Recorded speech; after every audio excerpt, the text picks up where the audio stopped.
Recurrent അബോർഷൻ്റെ one of the റീസണാണ് cervical incompetence. എന്താണ് ഈ സെർവൈക്കൽ ഇൻകോമ്പറ്റൻസ്? നമുക്കൊരു യൂട്രസ് ഉണ്ട്. യൂട്രസ് ആണ് ഗർഭാശയം.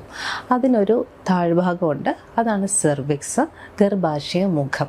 നോർമലി ഇത് എല്ലാ സ്ത്രീകൾക്കും, അത് നോൺ പ്രഗ്നൻറ്റ് സ്റ്റേറ്റിലും പ്രഗ്നൻറ്റ് സ്റ്റേറ്റിലും ഇത് ക്ലോസ്ഡ് ആയിരിക്കും. ഡെലിവറി അടുപ്പിച്ചാണ് നമുക്കിത് ഓപ്പൺ ആവുന്നത്. ഇതൊരു 4 to 5 സെൻറ്റിമീറ്റർ ഉള്ള ഒരു സ്ട്രക്ചറാണ്. ഇതിന് മുകളിലൊരു ഇൻറ്റേർണൽ ലോസ് ഉണ്ട്, താഴെ ഒരു എക്സ്റ്റേണൽ ലോസ് ഉണ്ട്.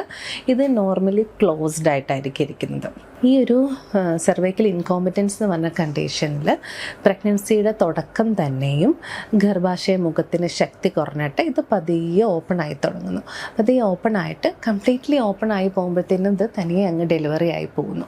അപ്പം ആ കുഞ്ഞിനെ ഹോൾഡ് ചെയ്യാനുള്ളൊരു ശക്തി ആ യൂട്രസിന് ഇല്ലാത്ത അവസ്ഥയ്ക്കാണ് നമ്മൾ സെർവൈക്കൽ ഇൻകോമ്പറ്റൻസ് എന്ന് പറയുന്നത്. ഈ ഇടഒപ്പിൽ ഒരു പേഷ്യൻ്റ് വന്നിരുന്നു. 35 വയസ്സാണ് പ്രായം. 3 അബോർഷൻ. ആദ്യത്തെ അബോർഷൻ 5-ാം മാസം.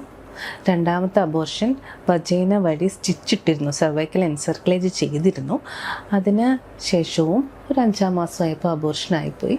3-ാം മാസത്തിൻ്റെ തുടക്കം തന്നെ അവർ വജൈന എൻസർക്ലേജ് ചെയ്തിരുന്നു. എന്നിട്ട് കംപ്ലീറ്റ് ബെഡ് റെസ്റ്റാണ്. മൂത്രവും മലവും ഒക്കെ ആ ബെഡിൽ തന്നെ ആയിരുന്നു.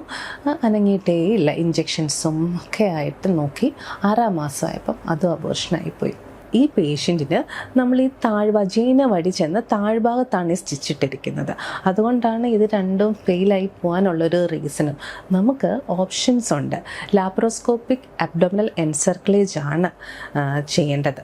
അതായത് നമ്മൾ കീ ഹോള് വഴി വയറിൽ കൂടെ ചെന്നിട്ട് ഈ ഇൻറ്റേർണൽ ഓസിൻ്റെ അവിടെ ഒരു മോസ്ലിൻ ടേപ്പ് വെച്ച് സ്റ്റിച്ച് ഇടും. നമുക്ക് ഇന്ന് രാവിലെ വന്ന് ചെയ്താൽ നാളെ പോകാവുന്ന ഒരു സിംഗിൾ ഡേ പ്രൊസീജിയറാണിത്. ഈ ഒരു ലാപ്രോസ്കോപ്പിക് എൻസർക്ലേജ് നമുക്ക് പ്രഗ്നൻസി ആവുന്നതിന് മുന്നേ തന്നെ ചെയ്തു വെക്കാം. പ്രഗ്നൻസിയുടെ മുന്നേ ഈ പേഷ്യൻറ്റിന് സെർവിക്സ് നോർമലായിരിക്കും. ആ നോർമൽ കണ്ടീഷനിൽ ചെയ്ത് കഴിഞ്ഞാൽ നമുക്ക് ഓൾമോസ്റ്റ് 99% ആണ് അതിൻ്റെ സക്സസ് റേറ്റ്. ഈ ഒരു പേഷ്യൻറ്റിന് നമുക്ക് നാച്ചുറലി തന്നെ കൺസീവ് ചെയ്യാനും പറ്റും. നോർമൽ ആക്ടിവിറ്റീസ് എല്ലാം ചെയ്യാൻ പറ്റും. ജോലിക്ക് പോകേണ്ടുള്ളവരാണെങ്കിൽ ജോലിക്ക് പോകാം. ഡെലിവറി സിസേറിയൻ വഴി ആയിരിക്കും എന്ന് മാത്രം. ഈ ഒരു സ്റ്റിച്ച് പെർമനൻറ്റ് സ്റ്റിച്ചാണ്. എത്ര പ്രഗ്നൻസി വേണമെങ്കിലും ഈ ഒരു സിംഗിൾ സ്റ്റിച്ചിലാവുകയും ചെയ്യാം. ഈ ഒരു എൻസർക്ലേജ് നമുക്ക് പ്രഗ്നൻസിയിലാണ് ഈ പേഷ്യൻ്റ് നമുക്ക് ആദ്യമായിട്ട് വരുന്നതെങ്കിൽ പ്രഗ്നൻസിയിലും നമുക്ക് ഈ എൻസർക്ലേജ് ചെയ്യാവുന്നതാണ്. പക്ഷേ സക്സസ് റേറ്റ് ഒരു 95% എന്ന് പറയാം.